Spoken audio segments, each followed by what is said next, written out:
खबर शामिल करते हैं सियालकोट से तसव्वुर हुसैन की रिपोर्ट के मुताबिक सियालकोट की तहसील पसरोड़ में जालिम फौज ने जुल्म की तमाम हदें पार कर दी। अपनी बीवी पर जुल्म के पहाड़ तोड़ दिए। बीवी थाना सदर पसरोड़ इंसाफ के लिए पहुंच गई। सिविल अस्पताल पसरोड़ में इलाज मुआवजा जारी। शौहर पर बीवी की जानिब से संगीन इल्जामात। मजीद जानते हैं मुतासरा खातून की ज़बानी से। मेरा नाम मुबीन है, मैं सत्तो के आंदी रिहायशी हाँ। मूसापुर मेरी शादी हुई सी।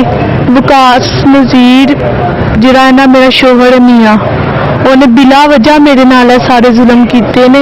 मैनू पेट्रोल सुट के अग लाई सी, मेरा सारा जिसम जला दिता सी। इस्त्रियां लाइया सी मेरे जिसम उत्ते, जिसम सारा इस्त्रियां नाल खराब कर दिता है। तो उस तो बाद मेरा दंद भी अगों तोड़ दिता, नाखून भी तोड़ दिता।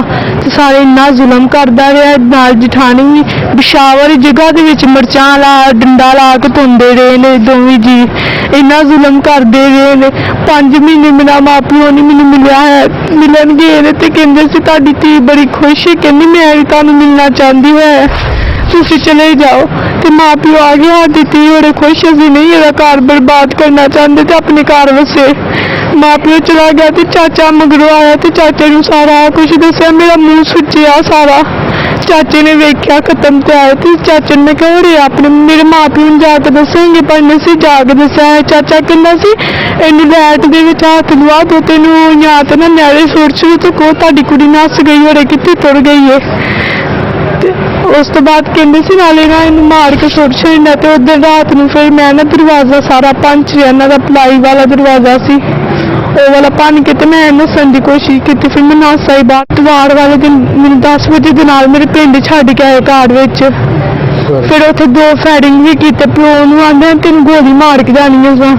फिर प्यो मेरा अंदर वाल हो गया। फिर फायरिंग हो गई, 2 फायरिंग करके आया सी प्यो दे बाड़े विच। फिर मैनू ना पिस्टल मेरे उत्ते रखदा ही सर दे उत्ते ते कहंदा सी तू कह कि मैं अपने प्यो नाल भी भैड़ी हाँ ते अपने वड्डे भरा नाल भी भैड़ी हाँ, तू ऐ बयान देने में जे ना दित्ते तो तेन मैं सीधा फैर मारना।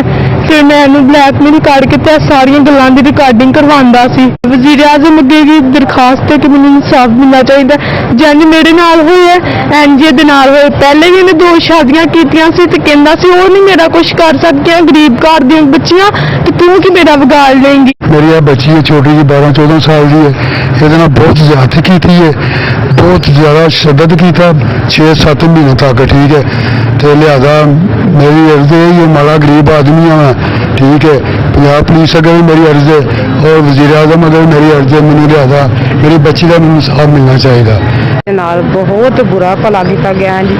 ਉਹਦੀ ਨਾਲ ਭਰਜਾਈ ਜਿਹੜੀ ਹੈ ਨਾ ਉਹ ਵੀ ਕਰਦੀ ਰਹੀ ਹੈ। पंजाब पुलिस अगे वज़ीर आला अगे मेरी इल्तजा है कि मेरी बेटी नूं इंसाफ मिले। इस तरह किसी दे नाल किसी माँ भैन नाल हाँ जी किसी बेटी नाल इस तरह जुल्म ते तशद्दुद ना किया जाए। मेरी बेटी दी नाल हर चीज़ उन्हें साड़ छड़ी है। बहुत जुल्म किया गया कि किते अगे ना जान जोगी रहे। उस बंदे ने अगे भी एक की ही, उहदे नाल भी यही जुल्म किया।